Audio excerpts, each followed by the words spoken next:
നമ്മൾ കരുതിയ പോലല്ല കാര്യങ്ങൾ. കഷായം ഗ്രീഷ്മ കുറ്റക്കാരിയല്ല. കാമുകനെ ജീവിതത്തിൽ നിന്ന് എന്നേക്കുമായി ഒഴിവാക്കുന്നതിനും കുടുംബം ഉറപ്പിച്ച വിവാഹത്തിനുമായി ഗ്രീഷ്മ എന്ന 22കാരി നടത്തിയ കൊലപാതകം മനുഷ്യ മനസാക്ഷിയെ നടുക്കുന്നതായിരുന്നു. തൻ്റെ മരണമൊഴിയിൽ പോലും ഗ്രീഷ്മയ്ക്കെതിരായ ഒരു ആരോപണവും കൊല്ലപ്പെട്ട ഷാരോൺ രാജ് ഉന്നയിച്ചിരുന്നില്ല എന്നത് സത്യമാണ്. എന്നാൽ ഷാരോന്റെ മരണത്തിൽ വിശദമായ ഒരു അന്വേഷണം വേണമെന്ന കുടുംബം നൽകിയ പരാതിയിൽ പോലീസ് നടത്തിയ പഴുതുകളടച്ചുള്ള അന്വേഷണത്തിൽ ഗ്രീഷ്മ കുടുങ്ങി. ഗ്രീഷ്മ ഇതിനു മുമ്പും കാമുകനെ കൊലപ്പെടുത്തുവാൻ ശ്രമിച്ചിട്ടുണ്ടെന്നടക്കമുള്ള വിവരങ്ങൾ ഇതോടെ പുറത്തു വന്നു. പാരസെറ്റമോൾ ഗുളികകൾ പൊടിച്ച് ജ്യൂസിൽ ചേർത്ത് നൽകിയാണ് ആദ്യ കൊലപാതക ശ്രമം നടത്തിയത്. എന്നാൽ ജ്യൂസിന് കയ്പാണെന്ന് പറഞ്ഞ് ഷാരോൺ അത് തുപ്പിക്കളഞ്ഞതോടെ ആ പദ്ധതി പരാജയപ്പെട്ടു. പിന്നീട് വീട്ടിൽ വിളിച്ചു വരുത്തി കഷായത്തിൽ വിഷം കലർത്തി നൽകി ദൗത്യം നടപ്പാക്കി. 2022 ഒക്ടോബർ 17 ഗ്രീഷ്മ ഷാരോണ് വിഷം ചേർത്ത കഷായം നൽകുന്നു. നീണ്ട 10 ദിവസം നരകയാതന അനുഭവിച്ച് 2022 ഒക്ടോബർ 27 വൈകിട്ട് 5:45 ഷാരോൺ മരണമടയുന്നു. 2022 ഒക്ടോബർ 29 അന്വേഷണം ആവശ്യപ്പെട്ട് ഷാരോന്റെ പിതാവ് പാറശാല പോലീസിൽ പരാതി നൽകുന്നു. 2022 ഒക്ടോബർ 30 അന്വേഷണം ക്രൈംബ്രാഞ്ചിന് കൈമാറുന്നു. 2023 സെപ്റ്റംബർ 25 കേസിൽ പോലീസ് കുറ്റപത്രം സമർപ്പിക്കുന്നു. 2025 ജനുവരി 3 നെയ്യാറ്റിൻകര അഡീഷണൽ സെഷൻസ് കോടതിയിൽ വിചാരണ ആരംഭിക്കുന്നു. കൃത്യമായ അന്വേഷണത്തിനും വിചാരണയ്ക്കും ഒടുവിൽ ഗ്രീഷ്മ കുറ്റക്കാരിയെന്ന് കോടതി കണ്ടെത്തുന്നു. അന്തിമവാദം പൂർത്തിയായി ഇക്കഴിഞ്ഞ ജനുവരി 17 നെയ്യാറ്റിൻകര അഡീഷണൽ സെഷൻസ് കോടതി ജഡ്ജി ബഹുമാനപ്പെട്ട AM ബഷീർ ഗ്രീഷ്മയ്ക്ക് വധശിക്ഷ വിധിക്കുന്നു. ഗ്രീഷ്മയെ പുറത്തിറക്കും എന്ന അവകാശവാദവുമായി ഇതിനോടകം പല അഭിഭാഷകരും രംഗത്തിറങ്ങിക്കഴിഞ്ഞിട്ടുണ്ട്. ഇക്കഴിഞ്ഞ ശനിയാഴ്ച ഒരു ക്രിമിനൽ ലോയർ എന്ന് പരിചയപ്പെടുത്തി എനിക്ക് ലഭിച്ചൊരു വക്കീലിൻ്റെ കോളാണ് ഇന്ന് ഞാൻ പ്രേക്ഷകരുമായി പങ്കുവയ്ക്കുന്നത്. ഇദ്ദേഹത്തിൻ്റെ യഥാർത്ഥ പേര് ഞാൻ വെളിപ്പെടുത്തുന്നില്ല. കേസിൻ്റെ നാളിതുവരെയുള്ള നാഴ്വഴികളിലൊന്നും പ്രതിയോ പ്രതിയുടെ വക്കീലോ കുടുംബാംഗങ്ങളോ വെളിപ്പെടുത്താത്ത ഒരു വാദവുമായിയാണ് ഇദ്ദേഹം വരുന്നത്. കൃത്യമായി പഴുതടച്ചുള്ള അന്വേഷണം പോലീസ് നടത്തിയും പ്രോസിക്യൂഷന് അവരുടെ റോൾ ഭംഗിയായി നിർവഹിച്ചും ബഹുമാനപ്പെട്ട സെഷൻസ് കോടതി കൃത്യമായ നിരീക്ഷണം നടത്തി മാതൃകാപരമായ വിധി പ്രസ്താവിച്ച ഈ കേസിനെ ഹയർ കോടതികളിൽ ടേക്കപ്പ് ചെയ്യുന്നതിൻ്റെ ആദ്യ നടപടിയായാണ് ഇത്തരം ചിന്തകൾ പ്രചരിപ്പിക്കുക എന്ന് മനസ്സിലാക്കിയാണ് ഈ സംഭാഷണം ഇന്ന് ഞങ്ങൾ പുറത്തുവിടുന്നത്. വക്കീലിന്റെ ആ കോളിലേക്ക്. ഹലോ. നമസ്കാരം സുനിലെ. നമസ്കാരം. ക്രിമിനൽ ലോയറാണ് സുപ്രീം കോർട്ട്. താങ്കളെയും ഷാജനെയും അതുമായിട്ട് കാണുന്ന ഒരു പത്രവും വായിക്കണ്ട, നിങ്ങളുടെ ചാനലുകൾ കണ്ടാൽ മതി, എല്ലാ സത്യങ്ങളും അറിയാൻ പറ്റും. എനിക്ക് ഇഷ്ടപ്പെട്ട വ്യക്തിയാണ് ഒന്ന് താങ്കൾ, പിന്നെ ഷാജൻ സ്കറിയ. ഞാനൊരു കാര്യം പറഞ്ഞോട്ടെ, കേൾക്കാൻ സമയമുണ്ടോ? എന്തുവായിരുന്നു? ഞാനിപ്പം ഗ്രീഷ്മയെ ജയിലിൽ പോയി കണ്ടായിരുന്നേ. ആ കുട്ടിക്ക് എതിരായിട്ട് ഒരു എവിഡൻസും ഇല്ല. 506 പേജിനകത്ത് പിന്നെ ജഡ്ജ്മെന്റിനകത്ത് യാതൊരുവിധ എവിഡൻസും ഇല്ല. കാരണം ഒരു മർഡർ കേസ് കൊടുക്കണമെന്നുണ്ടെങ്കിൽ സുനിലെ പ്രൈമറി എവിഡൻസ് വേണം, അതായത് ഒരു ഐ വിറ്റ്നസ് വേണം. അതില്ല. എല്ലാ കൊലപാതകത്തിനും ഐ വിറ്റ്നസ്. താങ്കൾ വക്കീലാന്ന് പറഞ്ഞിട്ട് നാണക്കേട് പറയല്ലേ മനുഷ്യ. ഇവിടെ നടന്നിരിക്കുന്ന എല്ലാ കൊലപാതകങ്ങളും ഐ വിറ്റ്നസ് ഉണ്ടായിട്ടാണോ ശിക്ഷിക്കുന്നത്? വേറൊന്ന് ഏറ്റവും ഞാൻ പറഞ്ഞോട്ടെ, അതിനകത്ത് ഏറ്റവും അവസാനത്തെ ഏറ്റവും പ്രധാനപ്പെട്ട എവിഡൻസ് എന്ന് വെച്ചാൽ ഡൈൻ ഡിക്ലറേഷൻ എന്നൊരു സംഭവമുണ്ട്. ഡൈൻ ഡിക്ലറേഷൻ ഇവള് അവൻ പറഞ്ഞിട്ടില്ല ഇവളാണ് എനിക്ക് വിഷം തന്നതെന്ന്. ഞാൻ പറയുന്നത് ഇവള് അവനുമായിട്ട് ഇഷ്ടത്തിലായിരുന്നു. പക്ഷെ ഇവളുടെ അച്ഛനും അമ്മയും വേറെ വിവാഹത്തിന് നിർബന്ധിച്ചപ്പോൾ ഇവൾ അവനെ വിളിക്കുകയാണ്, നീ എന്നെ വിളിച്ചിറക്കിക്കൊണ്ട് പോയില്ലെങ്കിൽ ഞാൻ വിഷം കുടിച്ച് ചത്തുകളയെന്ന് പറഞ്ഞ് അവനെ വിളിക്കുന്നു. അവര് കാണുന്നു. ഇപ്പൊ ഇവള് വിഷം കലക്കി വെച്ചിട്ടുണ്ട്. ആ വിഷം ഉണ്ടാക്കി വെച്ചത് അമ്മാവൻ കർഷകനായതുകൊണ്ട് അയാൾക്ക് അത് വെക്കാനുള്ള സ്വാതന്ത്ര്യമുണ്ട് വിഷം. അങ്ങനെ അതെടുത്ത് ഒഴിച്ചു. എന്നിട്ട് ഇപ്പം നീ എന്നെ വിളിച്ചോണ്ട് പോയില്ല, ഞാൻ വിഷം കുടിച്ച് ചത്തുകളയെന്ന് പറഞ്ഞുകൊണ്ട് അങ്ങനെ ഇവൾ അകത്ത് പോയിട്ട് വരുന്നതിനിടയ്ക്ക് അവൻ ഇതെടുത്ത് കുടിച്ചിട്ട് പോയി പകുതി. അവളെ കണ്ടില്ല, അവൾ അറിഞ്ഞില്ല. ഇതിനകത്ത് മെൻസറിയാന്നൊരു സംഭവമുണ്ട്. അതായത് ഒരാളെ കൊല്ലണമെങ്കിൽ ഞാൻ നേരത്തെ പ്ലാൻ ചെയ്യണം, എന്റെ ബുദ്ധിയിൽ അത് ഉദിക്കണം, കൊല്ലണം. അതില്ല, മെൻസറിയയില്ല. ഇത് ഒരു വക്കീൽ ഭാവനയാണ്. ആ കൊടും ക്രിമിനലിനെ രക്ഷിക്കുക എന്നൊരു ഒരു പുതിയൊരു തോട്ട് പ്ലോട്ട് ചെയ്യാണ് ഇതിലൂടെ. അയ്യോ, അങ്ങനെയല്ല. പിന്നെ ഡിഫൻസ് ലോയർ തന്നെ ഇവൾക്ക് പാര വെച്ചിട്ട് പൊക്കളഞ്ഞു. കാരണം എന്ന് പറഞ്ഞു കഴിഞ്ഞാൽ ഇവന്റെ കുറച്ച് ഫോട്ടോസ് എന്റെ ആരുമല്ല, എനിക്ക് മുൻപരിചയവും ഇല്ല. ഞാൻ കോടതിയിൽ വെച്ച് അന്ന് കണ്ടിരുന്നു. ഇന്നിപ്പോ ജയിലിൽ പോയപ്പോ അവളെ അറിഞ്ഞ സാറിനെ അന്ന് കണ്ട ഓർമ്മയുണ്ടെന്ന് പറഞ്ഞു. ഇതേ ഉള്ളൂ. ഇതിനകത്ത് എല്ലാരും ഗ്രീഷ്മയെ താങ്കൾക്ക് ചെന്ന് കാണാനുള്ള ഒരു ചെറുപ്പക്കാരുണ്ട്. ഈ നാട്ടിൽ ഇത്രയും കൊലപാതകം നടന്ന് ആളുകൾ ജയിലിൽ കിടപ്പുണ്ട്, വിവിധ ജയിലുകൾ. അവരെ ആരെയും കാണാതെ ഈ ഗ്രീഷ്മയെ പോയി കാണുവാനുള്ള ഒരു ചേതവുകാരം എന്തായിരുന്നു? ഞാൻ കഴിഞ്ഞ ആഴ്ച ഇവിടെ പോയിരുന്നല്ലോ, സെൻട്രൽ ജയിലിൽ പോയിട്ട് മറ്റേ ഇയാളെ കണ്ട്, ജോർജ് കുര്യൻ. അനിയനെ വെടിവെച്ച് വന്ന് അമ്മാവനെ വെടിവെച്ച് വന്ന് അയാളെ പോയി കണ്ടിരുന്നല്ലോ. എന്താണ് ഇങ്ങനെയുള്ള ചില സ്പെസിഫിക് കേസുകളിൽ താങ്കൾക്ക് അവരെ വിസിറ്റ് ചെയ്യാനുള്ള ഒരു ചെറുകാരം എന്തോ? ഞാൻ ക്രിമിനൽ ലോയറാണ്. അപ്പൊ എനിക്കത് കാണാനും സംസാരിക്കാനുള്ള അവകാശമുണ്ട്. അപ്പൊ അതിനകത്ത് ഒരു കോടതി വിധി പറയുമ്പോഴത്തേക്ക് അതിനകത്ത് എവിഡൻസ് പ്രോപ്പറാണ്. ഇപ്പം ഡോക്ടർ പറഞ്ഞിട്ടില്ല ഈ കുട്ടി അതിനകത്ത് വിഷം കൊടുത്തിട്ട് അതിനകത്ത് കാണുന്നൊന്നും ഡോക്ടർ പറഞ്ഞിട്ടില്ല, മൊഴി കൊടുത്തിട്ടില്ല. അതിനകത്ത് പിന്നെ 5 എവിഡൻസ് ഉണ്ട്. അതായത് പ്രൈമറി എവിഡൻസ് എന്ന് പറഞ്ഞാൽ ഐ വിറ്റ്നസ്, അതിൽ സെക്കൻഡറി എവിഡൻസ് എന്ന് വെച്ചാൽ ആരെങ്കിലും കണ്ടോ ഇല്ല. പിന്നെ വന്നിട്ട് പിന്നെ ഫോറൻസിക് എവിഡൻസ് വെച്ച വിഷത്തിന്റെ അതിനകത്ത് പറഞ്ഞിട്ടില്ല. പിന്നെ ഡോക്ടർ പറഞ്ഞിട്ടില്ല. പിന്നെ അവസാനം ഡൈയിങ് ഡിക്ലറേഷൻ അതുണ്ടെങ്കിൽ പോക്കാണ്, പക്ഷെ അതും ഇല്ല. അല്ല, എന്തുകൊണ്ടാണ് ഫോറൻസിക്കിൽ കാണാത്തതെന്നുള്ളത് കൃത്യമായിട്ട് വരാത്ത പോസ്റ്റ്മോർട്ടം റിപ്പോർട്ടിന് അടക്കം എന്നത് പറഞ്ഞിട്ടുണ്ടല്ലോ. എന്താണ് ഡയാലിസിസ് ചെയ്തോ? ഡയാലിസിസ് നടത്തി കഴിഞ്ഞ ഒരു ബോഡിയിൽ ഒരു കാരണവശാലും പത്രത്തിലുള്ള വിഷാംശത്തിന്റെ കുടിക്കാൻ വെച്ചിരുന്ന വിഷം എടുത്ത് അവൻ കുടിച്ചതാണെങ്കിലോ? എങ്ങനെ വിഷം അവൻ ത്രിട്ടൺ ചെയ്യാൻ നീ എന്നെ ഇപ്പം വിളിച്ചിറങ്ങി ഞാൻ വിഷം കുടിച്ച് ചത്തുള്ള എനിക്ക് വേറെ കല്യാണം ആലോചിക്കുകയാണെന്ന് പറഞ്ഞപ്പോ അവൻ അതെടുത്ത് ഇവിടെ അകത്ത് പോയിട്ട് വരണ്ടേക്ക് അവൻ എടുത്ത് കുടിച്ചിട്ട് പോയപ്പോ ഇവൾ അറിഞ്ഞില്ല. അതുകൊണ്ടാണ് ആ ഒറ്റ കാരണം കൊണ്ടാണ്. അതാ പറഞ്ഞേ, ഇത് ഇങ്ങനെ ഒരു അപ്രോച്ച് നടത്താം. ഇതിന്റെ ഒരു ഘട്ടത്തിൽ പോലും ഈ രേഷ്മ എന്ന് പറയുന്ന അവള് പൊട്ടിയല്ലോ. അവളുടെ ഗ്രാജുവേഷൻ, അവളുടെ എഡ്യൂക്കേഷൻ ക്വാളിഫിക്കേഷൻ എന്തായിരുന്നു? MA English. അത്രയും കണ്ണിങ് ആയിട്ടും കൂളായിട്ടും നിന്ന രേഷ്മയുടെ വായിൽ നിന്നും ഇതുവരെ അങ്ങനെ ഒരു സ്റ്റേറ്റ്മെന്റ് ഇതുവരെ ഒരു സ്ഥലത്തും റിപ്പോർട്ട് ചെയ്യപ്പെട്ടിട്ടില്ല, പരാമർശിക്കപ്പെട്ടിട്ടില്ല. ഇപ്പോൾ ജയിലിൽ കടന്ന് താങ്കളുടെ ഒരു വിസിറ്റിന് ശേഷമായിരിക്കും ഇങ്ങനെ ഒരു കഥ ഉണ്ടാകാൻ പോകുന്നത്. അല്ല, എവിടെ പറഞ്ഞിട്ടുണ്ട് രേഷ്മയുടെ ഇങ്ങനെ ഒരു മൊഴി? ഏതെങ്കിലും ഒരു താങ്കളിപ്പോ ഇതുമായിട്ട് ബന്ധപ്പെട്ട രേഖകൾ പരിശോധിച്ചെന്ന് പറയുന്നു. നിലവിലുള്ള ഏതെങ്കിലും ഒരു രേഖകളിൽ ഗ്രീഷ്മ ഇതുപോലൊരു മൊഴിയോ ഗ്രീഷ്മയുമായിട്ട് ബന്ധപ്പെട്ട ആരെങ്കിലും ഇതുപോലൊരു മൊഴിയോ പറഞ്ഞിട്ടുണ്ടോ? അവൾ പോലീസിന് സംബന്ധിച്ച കൺഫെഷൻ റിപ്പോർട്ടുണ്ട്. അതായത് പോലീസിന് കൊടുക്കുന്ന കൺഫെഷൻ കോടതിയിൽ ബാധകമല്ല. പോലീസിനോട് നമ്മളിപ്പോ ഞാൻ പറഞ്ഞ കുറ്റം ചെയ്തു സമ്മതിച്ചു, പിടിച്ചകത്തിടാൻ പറ്റില്ല. കാരണം അത് എവിഡൻസ് അല്ല കോടതിക്ക്, അത് കോടതിയിൽ എവിഡൻസ് അല്ല. അല്ല, ഇപ്പോൾ ആണെങ്കിലും ഇതുവരെ ഇത്രയും അവസാനമായിട്ട് ഈ പറയുന്ന വിധി പ്രസ്താവിക്കുന്നതിന് മുമ്പ് പോലും ജഡ്ജി ഇവരെ പേഴ്സണലി അടുത്ത് വിളിച്ചിട്ട് ഇവരോട് ചോദിച്ചു, നിങ്ങൾക്ക് എന്തെങ്കിലും ഈ വിഷയത്തിൽ പറയാനുണ്ടോ? അപ്പൊ ആ കുട്ടി പറഞ്ഞാന്നറിയാം, എനിക്ക് പഠിക്കണം. ഞാൻ ഇപ്പൊ എന്നോട് ചോദിച്ചു ഇപ്പോ അതായത് ശിക്ഷിക്കാൻ പോകാൻ സാധ്യതയുള്ള ഒരു കേസിൽ ഞാനാണ് ആ പ്രതിയുടെ സ്ഥാനത്ത് നിൽക്കുന്നതെങ്കിൽ ഇപ്പോൾ എനിക്കറിയാം ഇതാണ് വാസ്തവം.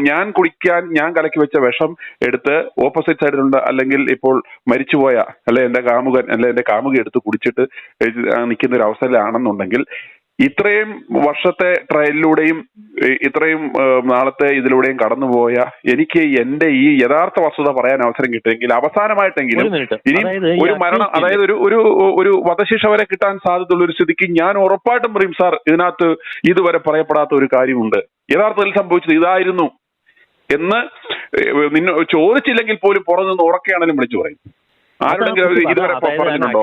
അത് ഈ മെന്റലി ഡിപ്രസ്ഡ് ആയി കഴിയുമ്പോൾ ഇതൊക്കെ ഇവരിങ്ങനെ ഇതിനകത്ത് ഏറ്റവും പറഞ്ഞത് ഈ കേരള ചരിത്രത്തില് ഇതുവരെ ഇതുപോലൊരു കുറ്റകൃത്യം ചെയ്തൊരു പ്രതി ഇത്രയും കൂളായിട്ട് കാണപ്പെട്ട, ഒരു സ്ട്രെസ്സോ ടെൻഷനോ ഇല്ലാതെ കാണപ്പെട്ട, അത് പറഞ്ഞു ഞാൻ ഇത്രയും കൂളായിട്ട് പറഞ്ഞത് ഇത് മാക്സിമം ഒരു 30-35 വയസ്സിനുള്ളിൽ ഞാൻ ഇറങ്ങും സുഖമായിട്ട് ജീവിക്കുന്നു പറഞ്ഞ ഒരാൾ ഒരു തരത്തിലുള്ള സ്ട്രെസ്സോ സ്ട്രെയിനോ, ഇപ്പൊ മെഡിക്കൽ റിപ്പോർട്ട് ഇവരെ കൊണ്ടുപോയി എടുത്തു അവസാന നിമിഷം വരെ ഇവരുടെ ഒരു BP ഒരു എന്താ പറയുന്നേ 1% പോലും കൂടിയിട്ടോ നോർമൽ വളരെ cool and calm, she doesn't have so far any blood പ്രഷറോ മറ്റേതെങ്കിലും തരത്തിലുള്ള ആരോഗ്യ പ്രശ്നങ്ങളോ ഈ ഒരു സിംറ്റമാറ്റിക്കും ഉണ്ടായിട്ടില്ല, റിപ്പോർട്ട് ചെയ്യപ്പെട്ടിട്ടില്ല.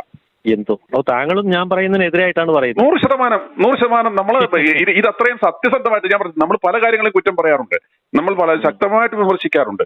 ആ ജഡ്ജിയെ സംബന്ധിച്ചിടത്തോളം ഒന്ന് ഇതിന്റെ അന്വേഷണ ഉദ്യോഗസ്ഥരെ സംബന്ധിച്ചിടത്തോളം അവർ വളരെ, കാരണം അവർക്ക് ഇതിനകത്ത് ഒരു തരത്തിലുള്ള ഒരു മാനിപ്പുലേഷൻ കാണിക്കേണ്ട ആവശ്യമില്ല. അതിനകത്ത് കാര്യമായ പലതരത്തിലുള്ള കേസുകളിൽ പോലും പലതരത്തിലുള്ള പൊളിറ്റിക്കൽ ഇന്റർഫറൻസ് ഉണ്ടായിട്ടുണ്ട്. ഈ വിഷയത്തിൽ ഒരു തരത്തിലുള്ള പൊളിറ്റിക്കൽ ഇന്റർഫറൻസ് ഉണ്ടായില്ല.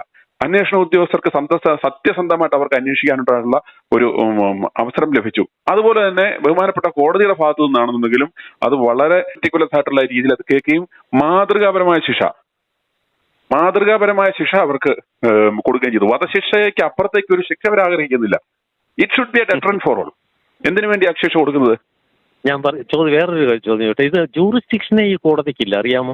ഇവര് ചെന്ന് പോലീസുകാര് ഈ കേസ് ഞങ്ങൾക്ക് വേണമെന്ന് പറഞ്ഞുകൊണ്ട്, അതായത് ഞാനിപ്പോ സുനിലിനെ വിളിക്കുകയാണ്, സുനിൽ ഇങ്ങ് വരൂ, ഞാനിപ്പോ വഞ്ചൂർ കോടതിക്കാണ്, ഒന്ന് വാ എന്ന് പറയുന്നു. അപ്പൊ സുനിലിനെ തട്ടിക്കൊണ്ട് പോകുന്നതാവുമോ? ഞാൻ സുനിലിനെ വാ അതല്ലല്ലോ. കൃത്യമായി ഈ കാര്യങ്ങളൊക്കെ എത്രയോ കൃത്യമായിട്ട് ചർച്ചപ്പെട്ടുള്ള. ഇപ്പോൾ ഈ പറയുന്ന പ്രതിയുടെ അവരുടെ വീടിരിക്കുന്ന ലൊക്കേഷൻ തമിഴ്നാട്. ഷാരോണിന്റെ മാത്രം ഇവിടെയാണ്, കേരളത്തിൽ വിഷം കുടിച്ചു അല്ലെന്ന് പറയുന്ന സ്ഥലം അവരുടെ വീടാണ്, അത് തമിഴ്നാട് ബോർഡറാണ്, തമിഴ്നാട്ടിലാണ്.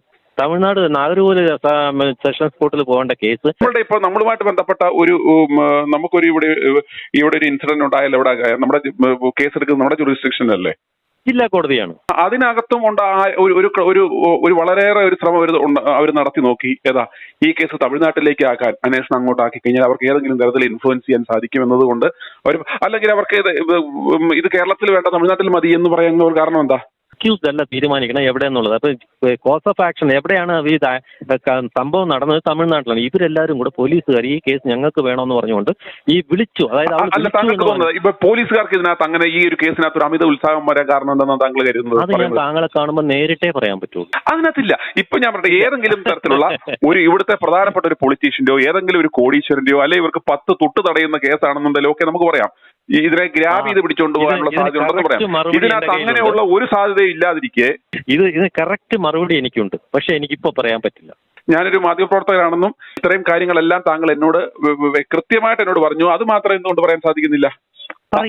അതിനകത്ത് വളരെ അപ്രധാനമായ ഒരു ചോദ്യമാണ് ഞാൻ ചോദിച്ചത്. ജൂറിസ്ഡിക്ഷൻ ഇല്ല, അതായത് ജൂറിസ്ഡിക്ഷൻ ഇല്ലാതെ ഇവർ പോലീസുകാർ സുപ്രീം കോടതിയിൽ പോയിട്ട് ഗവൺമെന്റ് ഓഫ് കേരള പ്രോസിക്യൂഷൻ പറഞ്ഞെന്ന് വെച്ച് കഴിഞ്ഞാൽ ഞങ്ങൾ ഇത് ഇവിടെയാണ് വരേണ്ടത് എന്ന് നിർബന്ധപൂർവ്വം പിടിച്ചു വലിച്ചുകൊണ്ട് വരികയായിരുന്നു. എന്തിന് പോലീസിനെ സംബന്ധിച്ചിടത്തോളം ഒരു അൺനെസസറി ഹെഡേക്ക് ഇതങ്ങ് അവരുടെ തലേന്ന് ഒഴിഞ്ഞു പോയി അവർക്ക് അത്രയും കൂടെ ഇവർക്ക് ഇത്തരത്തിലൊരു കോൺട്രവേഴ്സ്യലായ ഒരു കേസ് എടുത്ത് അവരുടെ തലയിലോട്ട് വെച്ച് അവർക്ക് ഇതാക്കേണ്ടതിന്റെ ആവശ്യം ധരിക്കുന്നത്. ഒരു 10-15 വർഷം മുത്തു എന്നും പറഞ്ഞുകൊണ്ട് നാഗർകോവിൽ ഒരു വലിയ റൗഡി ഉണ്ടായിരുന്നു. അയാൾ ഒരാളെ കഴുത്തിനെ വെട്ടി ക്യാരി ബാഗ് പോലെ തലയെ ഇങ്ങനെ തൂക്കിക്കൊണ്ട് കളക്ടറേറ്റ് നടയിൽ കൂടെ നടന്നു. ആ മരിച്ചവൻ തിരുവനന്തപുരത്തുകാരനാണ്, വെട്ടി കൊല്ലപ്പെട്ടവൻ. എന്തുകൊണ്ട് പോലീസ് ആ കേസ് ഇങ്ങോട്ട് ചോദിച്ചില്ല? ഇപ്പൊ അങ്ങനെ നമ്മൾ ചോദിക്കാൻ വേണ്ടി ചോദ്യങ്ങൾ ചോദിച്ചാൽ ഇതുപോലുള്ള പല ഇൻസിഡൻസുകളും കാണാം.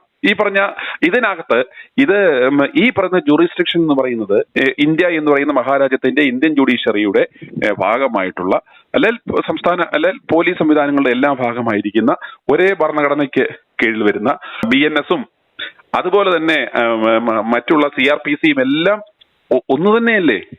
അതോ തമിഴ്നാട്ടിലുകാർക്ക് പ്രത്യേകിച്ച് ഒരു എന്തിന് ജൂറിസ്ഡിക്ഷൻ വെച്ചു? ജൂറിസ്ഡിക്ഷൻ വെച്ചിരുന്നത് അത് അഡ്മിനിസ്ട്രേറ്റീവ് കൺവീനിയൻസിന് വേണ്ടി.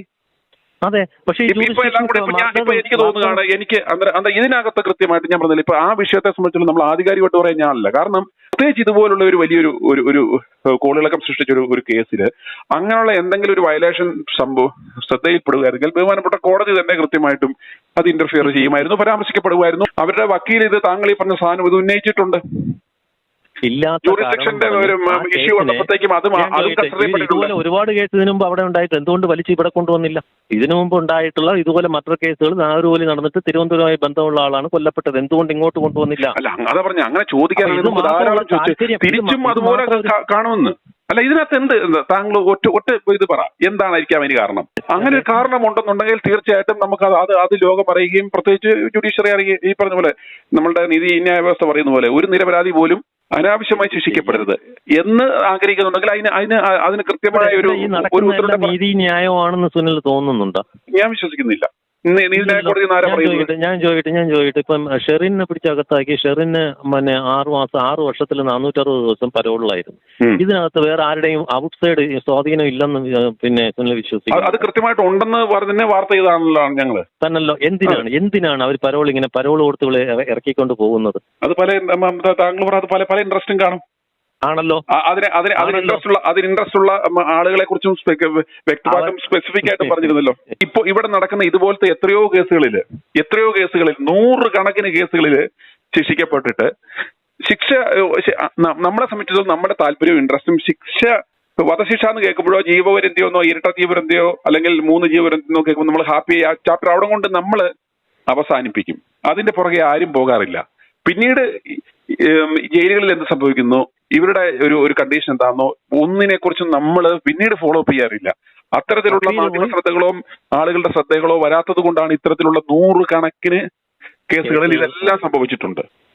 എത്രയോ പേര് കാലാവധിക്ക് മുമ്പ് തന്നെ ഇറങ്ങി അവരെ റിലീസ് ചെയ്യപ്പെട്ടിട്ടുണ്ട്. ഇതൊന്നും ആരും ശ്രദ്ധിക്കപ്പെട്ടിട്ടില്ല. ഇപ്പോൾ ഇതൊരു വാർത്തയായതുകൊണ്ട് മാത്രമേ പോരെ എങ്കിൽ പിന്നെ ഇവരെ ശിക്ഷിക്കാതെ ജയിലിനകത്ത് കോടതി ജഡ്ജ്മെന്റ് ഒന്നും അകത്താവുകയും കുറെ രാഷ്ട്രീയക്കാരും സർക്കാരും വിചാരിച്ചു കഴിഞ്ഞാൽ പിന്നെ അത് പെട്ടെന്ന് തന്നെ ഇറക്കുക എന്ന് പറഞ്ഞാൽ സാധ്യത ഇപ്പോഴും ഉണ്ടല്ലോ. എല്ലാ കേസുകളിലും ഉണ്ട്. ഇപ്പൊ ഈ പറഞ്ഞ ഗ്രീഷ്മയുടെ എന്ന് പറഞ്ഞാൽ ഇപ്പൊ ഇതുപോലെ ഗ്രീഷ്മയ്ക്കും ഇതുപോലെ ഏതെങ്കിലും ഒരുത്തൻ ഇറങ്ങും അവരെ രക്ഷിക്കാൻ, അവർക്ക് പരവൾ മേടിച്ചു കൊടുക്കാൻ വേണ്ടിയും അവിടെ ശിക്ഷ ലഘൂകരിക്കാൻ വേണ്ടിയും പരമാവധി നല്ല പ്രായത്തിൽ തന്നെ ഇറക്കി കൊണ്ടുവരാൻ വേണ്ടിയും ഈ ആളുകൾ ഇപ്പൊ ഇറങ്ങുന്നു. താങ്കളും കൂടെ ഇതിനകത്ത് ഒപ്പോസ് ചെയ്ത് കേട്ടോ. അല്ല ഞാൻ എല്ലാരും കണ്ണടച്ച് വിമർശിക്കുന്ന ആളല്ലോ. കൃത്യമായിട്ട് ന്യായമാണെങ്കിൽ അത് നമ്മൾ അങ്ങനെ തന്നെ പറയും. അതിനെതിരെ പറയുന്നത് എങ്ങനെയാ?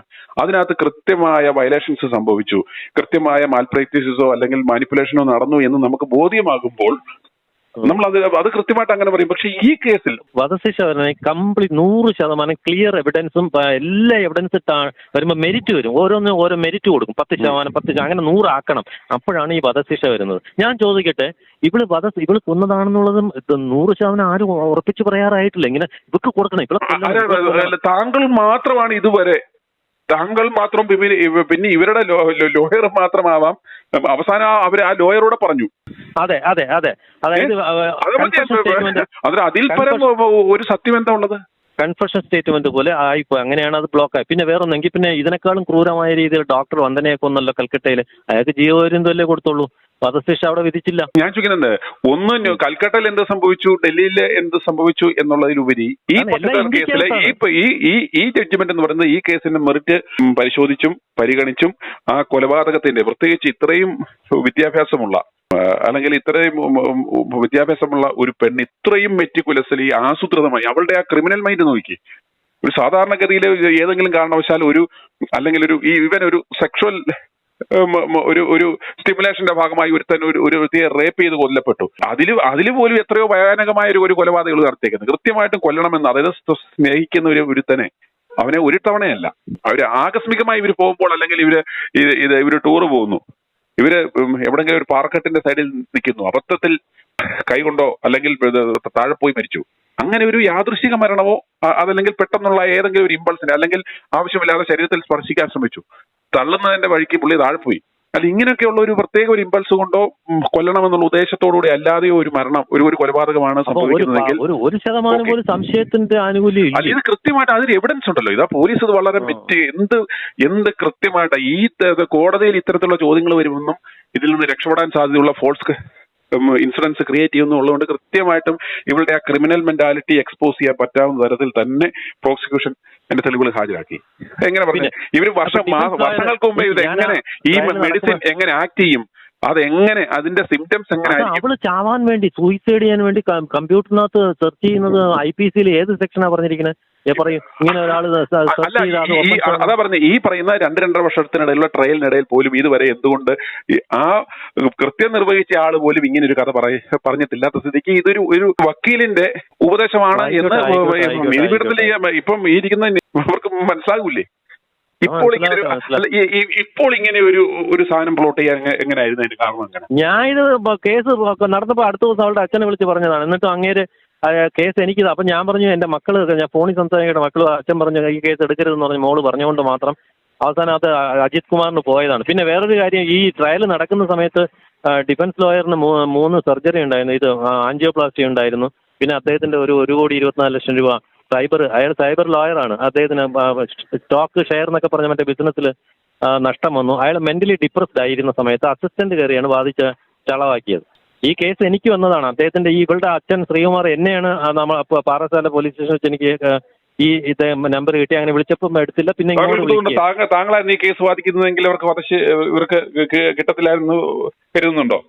ഇതെല്ലാം ഇവര് വിറ്റ് കംപ്ലീറ്റ് കാശും വാങ്ങിച്ചോണ്ട് പോയി. എല്ലാവർക്കും പണമാണ് മുഖ്യം, പൈസ. ഞാൻ എനിക്ക് കിട്ടിയിരുന്നുണ്ടെങ്കിൽ ഞാൻ മാക്സിമം ട്രൈ ചെയ്ത് തോൽക്കും, ഫൈറ്റ് ചെയ്ത് ഞാൻ തോക്കും. ഞാൻ പറയാനുള്ളത് മുഴുവൻ കോടതിയോട്. തോക്കും അങ്ങനെ തോന്നാൻ കാരണം താങ്കളിപ്പോ ഒരു പ്രതീക്ഷയില്ലാതെ താങ്കൾ ഇതിനെ ഒപ്പോസ് ചെയ്യുമ്പോൾ ഇതുപോലെ ഒരു ജഡ്ജും കൂടെ വന്നു കഴിഞ്ഞാൽ പിന്നെ നമുക്ക് ഫൈറ്റ് ചെയ്ത് ഞാൻ നിങ്ങളെപ്പോലെ ഒരു വക്കീല് ഇങ്ങനെ അവർ നിങ്ങളുടെ ക്ലയന്റിന് വേണ്ടി വാദിക്കുന്നത് പോലെ ഞാനൊരു പറഞ്ഞു മാത്രം ഇതിലും ശക്തമായ വാദമായിരിക്കും ഓപ്പോസിറ്റ് ഇത് വരുന്നത്. അവർ അതിനെ കൗണ്ടർ ചെയ്യാന്നുള്ളല്ലോ. ഈ ഡിഫൻസ് പ്രോസിക്യൂഷൻ എന്ന് പറഞ്ഞിരിക്കുന്ന വക്കീല് ഒരുപാട് കൊലപാതകികളെ കൊലക്കയറിൽ നിന്ന് രക്ഷിച്ച ആളാണ്. അത് എനിക്ക് കംപ്ലീറ്റ് എവിഡൻസ് എൻ്റെ കയ്യിലുണ്ട്. ഈ പ്രോസിക്യൂട്ടർ ഒരു ദിവസം 450 പേരുള്ള പുതിയ അഡ്വക്കേറ്റ്സിന്റെ ഒരു മീറ്റിംഗിൽ കൊറോണ ആയപ്പോൾ സൂം മീറ്റിംഗ് ആയിരുന്നു. ഇയാൾ വലിയ കഴിവ് പോലെ പറയുകയാണ്, എനിക്കിങ്ങനെ ഒരു കേസ് വന്നു, ഒരാൾ വീട്ടിൽ വന്നു എൻ്റെ മകളുടെ മുറി കയറി എല്ലാ ദിവസവും വൈകിട്ടിരിക്കും. ഇയാളുടെ മരുമകനാണ്. അപ്പം ഈ മകളുടെ ഭർത്താവ് ഗൾഫിലാണ്. അപ്പം ഞാൻ പറഞ്ഞു വിലക്കിയിട്ട് പോകാത്തോണ്ട് കഥവ് തട്ടിയപ്പോൾ തുറന്നിട്ട് അവൻ വെളിയിൽ ചാടി ഇറങ്ങിയപ്പോൾ ഇയാൾ കത്തിയെടുത്ത് കുത്തി കൊന്നു. അപ്പൊ ഡൈൻ ഡിക്ലറേഷനിൽ അവൻ വണ്ടി പോണവരെ പറഞ്ഞു എന്ത് പറ്റിയെന്ന് വെച്ചാൽ മാമ എന്ന് പറയും. മാമൻ കുത്തിക്കൊന്നു. അങ്ങനെയാണ്, ഒരു ബായിയാണ്.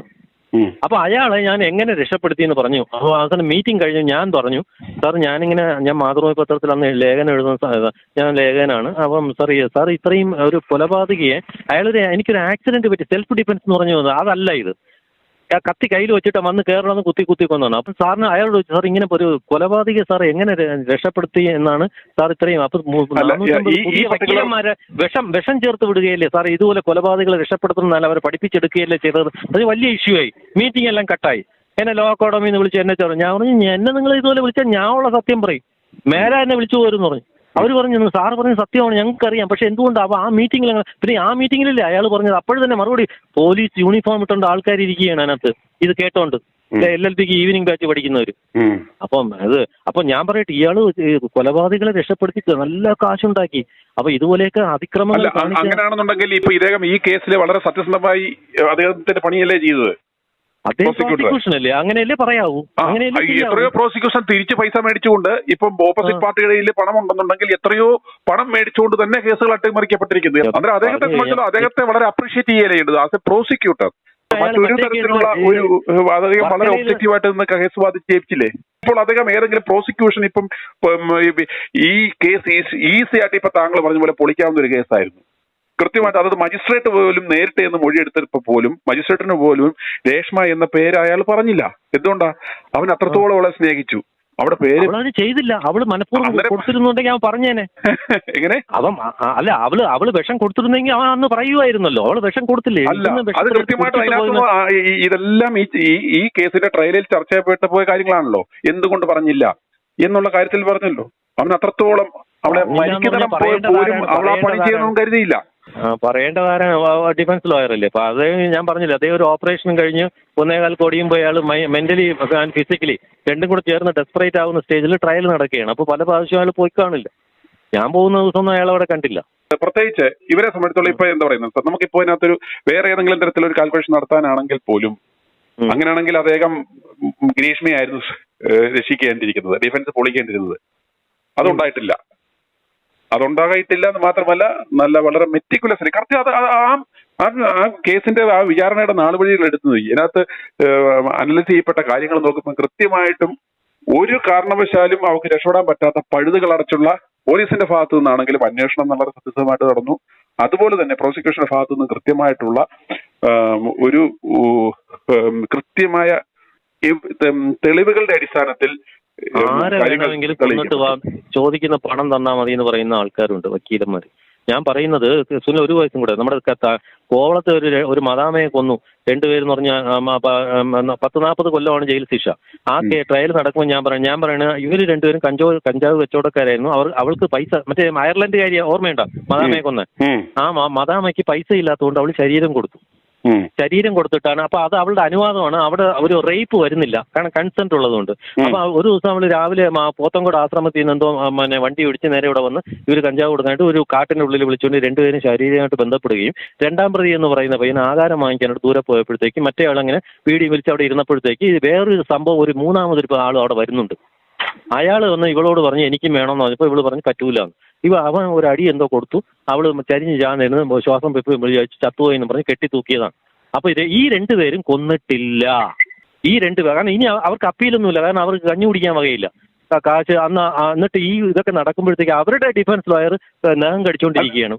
ഇതൊക്കെ അല്ല ഞാൻ പറഞ്ഞില്ലേ, ഇതെന്ന് പറഞ്ഞാൽ താങ്കളെ സംബന്ധിച്ചുള്ള ഇതിനകത്ത് ഈ പറയുന്ന പോലെ എന്ത് എവിഡൻസ് ഈ കാര്യങ്ങളിലൊക്കെ ഉള്ളത്?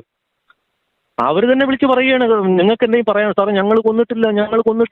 ഏതെങ്കിലും താങ്കളുടെ ഇത്രയും കാലത്തെ വക്കീൽ ജീവിതത്തിനിടയിൽ ഒരു കൊലപാതകം ചെയ്ത ഒരു ക്രൈം ചെയ്ത ഏതെങ്കിലും ഒരു വ്യക്തി മാനസികമായ അല്ലാത്ത സാഹചര്യത്തിൽ ഞാൻ കൊന്നിട്ടുണ്ട് എന്ന് ആരെങ്കിലും വിളിച്ച് പറഞ്ഞിട്ടുണ്ടോ? പറയുവോ? ഒരു ബേസിക് ഹ്യൂമൻ സൈക്കോളജി ഉണ്ടോ? ഇല്ല പറയൂ. അത് ഗിൽറ്റിംഗ് പ്ലീഡിംഗ് എന്ന് പറഞ്ഞൊരു സംഭവമുണ്ട്.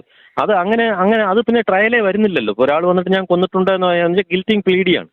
പ്ലീഡിംഗ് എന്ന് പറയാം. അപ്പോൾ ഞാൻ സമ്മതിക്കുന്നു, നേരെ ജയിലാണ്, പിന്നെ ട്രയൽ ഇല്ല. അങ്ങനെ പറയുകയാണെങ്കിൽ അങ്ങനെ ആരെങ്കിലും പറയുമോ? പറയില്ല, തീർച്ചയായിട്ടും പറയില്ല.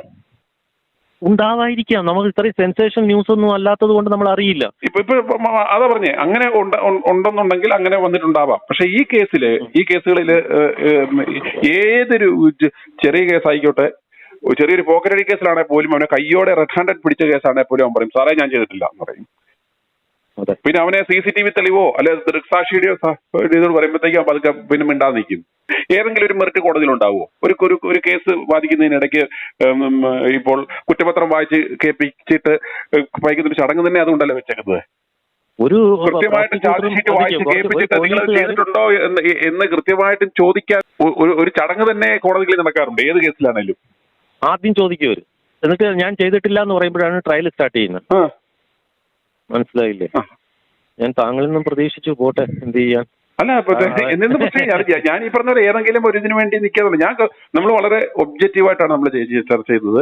ഇല്ല താങ്കളുടെ അഭിപ്രായം എനിക്ക് വലിയ വില, ഞാൻ ഇത്രയും കാര്യമായിട്ട് കേട്ടോണ്ടിരിക്കുന്നത്. കാരണം എനിക്ക് താങ്കൾക്ക് എന്നെ അറിഞ്ഞുകൂടെങ്കിൽ എനിക്ക് നന്നായിട്ട് അറിയാലോ താങ്കളെ. അന്നേരം അതാ പറഞ്ഞേ, അന്നേരം അങ്ങനെയുള്ള എന്നെ സംബന്ധിച്ചിടത്തോളം നമ്മളുടെ ഒരു നിലപാട് എല്ലാ കേസുകളിലും, ഏത് വാർത്തകളിലും, ഏത് കാര്യങ്ങളിലും ഇതുപോലെ തന്നെയാണ്. അതിനകത്തൊരു ഒരു സത്യത്തിന്റെ എലമെന്റ് ഉണ്ടെങ്കിൽ, ഒരു ലോജിക്ക് ഉണ്ടെന്നുണ്ടെങ്കിൽ നമ്മൾ കൃത്യമായിട്ടും അതിനുവേണ്ടി നിൽക്കും. അതല്ല എങ്കിൽ വിപരീതമായിട്ടേ നിൽക്കത്തുള്ളൂ. പിന്നെ റയർ കേസുകളിൽ ചില അക്യൂസ്ഡ് പറയും ഞാനാണെന്ന് പറഞ്ഞ് കുറ്റം ഏൽക്കാറുണ്ട്. അപ്പോഴും കോടതിക്ക് തോന്നുകയാണ് ഇയാൾ പറയുന്നത് അസത്യമാണെന്ന് പറഞ്ഞാൽ ട്രയൽ തുടങ്ങും.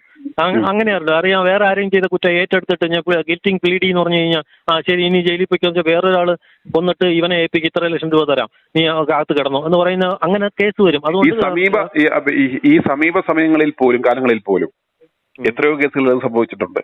താങ്കൾ പറഞ്ഞത് ഞാൻ എഗ്രി ചെയ്യുന്നു, ഉണ്ട്. ഇപ്പൊ നിലവിൽ നടന്നുകൊണ്ടിരിക്കുന്ന ഒരു കേസിൽ ഇപ്പൊ കുഞ്ഞിനെ 2.5 വയസ്സുകാരി കിടത്തെറിഞ്ഞ് കൊന്ന കേസില് അതൊക്കെ വളരെ സംശയാസ്പദമായ കാര്യങ്ങളാണ്. അതൊക്കെ പറഞ്ഞാൽ നമ്മളും സംശയം പ്രകടിപ്പിക്കാം, ആണെന്ന് പറയില്ല, സംശയം പ്രകടിപ്പിക്കാം. അവൻ മാനസിക രോഗിയായിട്ട് അഭിനയിക്കുന്നു. ഇപ്പൊ പോലീസ് പറയുന്നത് അവൻ മാനസിക രോഗിയാണെന്ന് പറയുന്നു. ഇവന് ചാറ്റ് ചെയ്യാനായിട്ട് വളരെ ബോധമുണ്ട്, പല കാര്യങ്ങളും കൃത്യമായിട്ടും ഒളിച്ചു വെക്കാനായിട്ടുള്ളതുണ്ട്. ഇതുപോലെ ആളുകളെ കൺഫ്യൂസ് ചെയ്യിപ്പിക്കാനുള്ള വളരെ കണ്ണിങ് ആയിട്ടുള്ള കാര്യങ്ങളെല്ലാം ചെയ്യാം. ഇപ്പൊ പറയുന്നു അവന് ഒരു മാനസിക രോഗി ആയിരുന്നു എന്ന് വരുത്തി തീർക്കുവാനുള്ള ഒരു ശ്രമമാണ് നടക്കുന്നത്. അവനെ അടുത്തറിയാവുന്ന ഒരു കൃത്യമായിട്ടും പറയുന്നു അവൻ അങ്ങനെ ഒരു കൃത്യം നിർവഹിക്കാനുള്ള ശേഷിയില്ല. ഹിയർസേ എവിഡൻസ് എന്ന് പറയാം, അതായത് നാട്ടുകാരല്ല തീരുമാനം, ഇത് കോടതിയാണ് തീരുമാനം. അവിടെയാണ് ഈ എവിഡൻസുകൾ പ്രൊഡ്യൂസ് ചെയ്തിട്ടാണ്. ഇതിനകത്ത് അങ്ങനെയുള്ള എവിഡൻസുകൾ ഇല്ലാത്തതുകൊണ്ടാണ് ഞാൻ പറയുന്നത്. എവിഡൻസ് കോടതി അല്ലല്ലോ പോയി കൊണ്ടിരുന്നത്. അതാ പറഞ്ഞത്, ഈ പറയുന്ന പോലീസ് അന്വേഷിച്ച് അന്വേഷണ റിപ്പോർട്ടിന്മേലും അവർ നടത്തുന്ന എവിഡൻസും ബേസുമല്ലേ വാദങ്ങൾ നടക്കുന്നത്. കോടതിയോ ജഡ്ജിയോ പോയി എന്നാ നിങ്ങളവിടെ നിൽക്കും, ഞങ്ങൾ പോയി കൊണ്ടുവരാന്ന് പറയൂല, ഒരിക്കലും ഇല്ല. ഈ ഗ്രീഷ്മ കേസിലും തന്നെയല്ലേ സംഭവിച്ചേക്കുന്നത്. ഈ ഗ്രീഷ്മ കേസിലും ഞാനിപ്പോ ഈ സംശയം പ്രകടിപ്പിക്കുന്ന ഒരു വിഭാഗത്തിന് അവർ തന്നെയാണ് ഇതിന്റെ അന്വേഷണവും നടത്തി അതിന്റെ കൃത്യമായ എവിഡൻസുകൾ ഇത് രണ്ടും ഇവർക്ക് സാധ്യമാകുന്ന ഞാൻ പറയുന്നത്. ഇന്റർഫിയറൻസുകൾ ഇല്ലെങ്കിൽ അവർ കൃത്യമായിട്ട് അന്വേഷിച്ച് കൃത്യമായിട്ട് കേസ് തെളിയിക്കപ്പെടും. ഇതിനകത്ത് ഒരു തരത്തിലുള്ള പൊളിറ്റിക്കൽ ഇന്റർഫിയറൻസോ ഒരു തരത്തിലുള്ള കാര്യങ്ങളോ ഉണ്ടായില്ല. പൊളിറ്റിക്കലിയോ മറ്റു ഫിനാൻഷ്യലിയോ ഒരു തരത്തിൽ പ്രോസിക്യൂഷനെ സ്വാധീനിക്കാനോ അന്വേഷണ ഉദ്യോഗസ്ഥരെ സ്വാധീനിക്കാനോ ഉള്ളൊരു ശ്രമം ഉണ്ടായിട്ടില്ല എന്നാണ് അത് നമുക്ക് മനസ്സിലാക്കേണ്ടത്. അതുകൊണ്ട് തന്നെ കൃത്യമായിട്ടും ഈ കേസ് അന്വേഷിക്കപ്പെട്ടു. ജുഡീഷ്യറുടെ ഭാഗത്തു നിന്നും അത് വളരെ കൃത്യമായിട്ട് അത് ഇവാലുവേറ്റ് ചെയ്യപ്പെട്ടു. കൃത്യമായ ഒരു സാധാരണഗതിയിൽ ഇത്തരം ഒരു കൃത്യത്തിൽ കൊടുക്കാവുന്ന ഏറ്റവും വലിയ ശിക്ഷ തന്നെ അവർക്ക് കൊടുക്കുകയും ചെയ്തു. ഒരു 15 ദിവസം മുമ്പ് സുപ്രീം കോടതി ഒരു ലിബൽ എന്ന് പറയും, അതായത് വെറുതെ പറയുന്ന ജഡ്ജ്മെന്റ് അല്ല, അതായത് മാധ്യമങ്ങളും പിന്നെ ഈ ചാനലുകളും പൊതുജനങ്ങളും അല്ലാതെ കേസിന് തീരുമാനിക്കണം. ഇത് ന്യൂസിൽ വരുന്നത് ജഡ്ജിനെ സ്വാധീനിക്കുന്നു എന്നാണ് സുപ്രീം കോടതി പറഞ്ഞത്. അതിന് ഏറ്റവും നല്ല ഉദാഹരണമല്ലേ ഇപ്പം ഈ ബോച്ചെ വിഷയത്തില് ഇപ്പം കൃത്യമായിട്ടും പറഞ്ഞു കഴിഞ്ഞാൽ ആ കേസ് ഇവാലുവേറ്റ് ചെയ്യപ്പെട്ടാൽ അദ്ദേഹത്തെ റിമാൻഡിൽ വിടേണ്ടതായ ഒരു കുറ്റകൃത്യം അയാൾ ചെയ്തിട്ട് ഇല്ല എന്ന് വ്യക്തമാണ്. ആ ഒരു പൊതുജനങ്ങളെ സ്വാധീനിക്കാൻ കൃത്യമായിട്ടും ഈ മീഡിയ മാധ്യമ വിചാരണകളും മറ്റുമെല്ലാം ആ കേസിന്റെ ആ ഒരു വിധിയെ കൃത്യമായി സ്വാധീനിച്ചിട്ടുണ്ട് എന്നതിന്റെ ഏറ്റവും ക്ലാസിക് എക്സാമ്പിൾ ആണ് ഇപ്പോഴത്തെ കേസ്.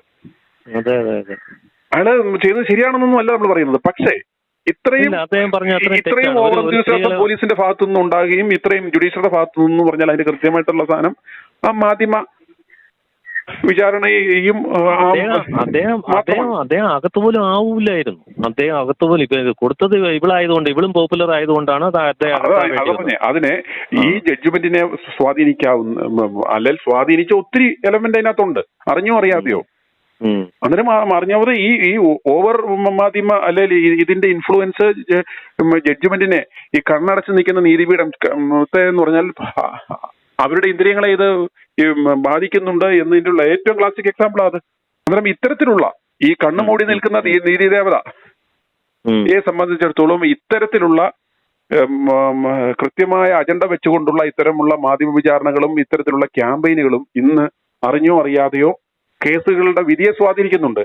ഇതുമായിട്ട് ബന്ധപ്പെട്ട് പിന്നീട് ശ്രദ്ധിച്ചു നോക്കി 1 മാസം നടക്കുന്ന കേസുകളിൽ സ്ത്രീത്വത്തെ അവമാനിച്ചു എന്ന് പറഞ്ഞൊരു വകുപ്പിട്ട് കേസുകൾ വന്നാൽ, അല്ലെ അത്തരത്തിലുള്ള കേസുകളിൽ വന്നാൽ ഓരോ ഇപ്പം കോടതികളിൽ ഇരിക്കുന്നവരെ സംബന്ധിച്ചിടത്തോളം അവർക്കൊരു ഒബ്ജക്റ്റീവായിട്ടൊരു നടപടി എടുക്കാൻ അവർക്ക് പേടിയാവും. ഞങ്ങൾ ഇതിപ്പോ ഇങ്ങനെ നടപടി എടുത്തില്ലെങ്കിൽ ഇത് പൊതുജനവികാരം എതിരാകുമോ, ഞങ്ങളെ സംരക്ഷിക്കുമോ എന്നൊക്കെയുള്ള തോന്നലുള്ളതുകൊണ്ട് അവരെന്ത് ചെയ്യും? ഇത് അത് സുപ്രീം കോടതിയുടെ എന്താ പറയുന്നത് ആ നിരീക്ഷണം വളരെ കറക്റ്റാ. അത് സുപ്രീം കോടതിയിലാണെങ്കിലും ശരി, ഹൈക്കോടതികളിലാണെങ്കിലും ശരി, ജില്ലാ കോടതികളാണെങ്കിലും ശരി, മറ്റ് കീഴ്ക്കോടതികളിലാണെങ്കിലും ശരി, കൃത്യമായിട്ടും ഇത്തരത്തിലുള്ള കാര്യങ്ങൾ ജഡ്ജ്മെന്റിനെ സ്വാധീനിക്കുന്നു, അറിഞ്ഞോ അറിയാതെയോ. തീർച്ചയായിട്ടും. അല്ല, ഇതിപ്പം ഇങ്ങനെ വിധിച്ചില്ലെങ്കിൽ പ്രശ്നമാവും പറഞ്ഞുകൊണ്ട് ഇത് അങ്ങനെയും ചെയ്യാം. പക്ഷേ ഈ ഗ്രീഷ്മ കേസിന്റെ സംബന്ധിച്ചിടത്തോളം ഇതിന്റെ ട്രയൽ എല്ലാം പൂർത്തിയായി ഇത്രയും ഇതിനൊരു ഹൈപ്പ് വരുന്നത് ഇതിന്റെ വിചാരണ എല്ലാം കഴിഞ്ഞ് ഈ വിധി വരുന്നതിന് മുന്നോടിയായിട്ടാണ് ഇത്രയും ഇതിനൊരു ഹൈപ്പ് ഉണ്ടാകുന്നത്. അതല്ലാതെ ഇതിന്റെ അന്വേഷണ കാലഘട്ടങ്ങളിൽ ഇവർക്ക് ഏതെങ്കിലും തരത്തിൽ അനുകൂലമാകേണ്ടുന്നതായ ഒരു തരത്തിലുള്ള ഒരു ക്യാമ്പയിനുകളോ ഒരു വലിയൊരു കാര്യങ്ങളോ ഒന്നും തന്നെ അങ്ങനെയല്ല. പോലീസ് എൻക്വയറി ചെയ്യുമ്പോഴത്തേക്ക് നമുക്ക് അവിടെ ഒന്നും പറയാൻ പറ്റില്ല. ഇന്റർഫിയറൻസ് അത് വേറെ കേസാ. അവരെ ജോലിക്ക് തടസ്സം എന്ന് പറഞ്ഞുകൊണ്ട് നമ്മളൊന്നും പറയാനൊന്നും പാടില്ല, പോലീസുകാരോട് പറയാൻ പാടില്ല. മനസ്സിലായില്ലേ? ഈ അവകാശവാദത്തെ ബഹുമാനപ്പെട്ട കോടതികൾ തള്ളിക്കളയും എന്നതാണ് ഞങ്ങളുടെ പ്രതീക്ഷ. i2i News, an eye for truth. i2i News subscribe ചെയ്തിട്ടില്ലാത്തവർ ഇപ്പോൾ തന്നെ സബ്സ്ക്രൈബ് ചെയ്യുക. നോട്ടിഫിക്കേഷൻ ലഭിക്കുവാൻ ബെൽ ബട്ടണും അമർത്തുക.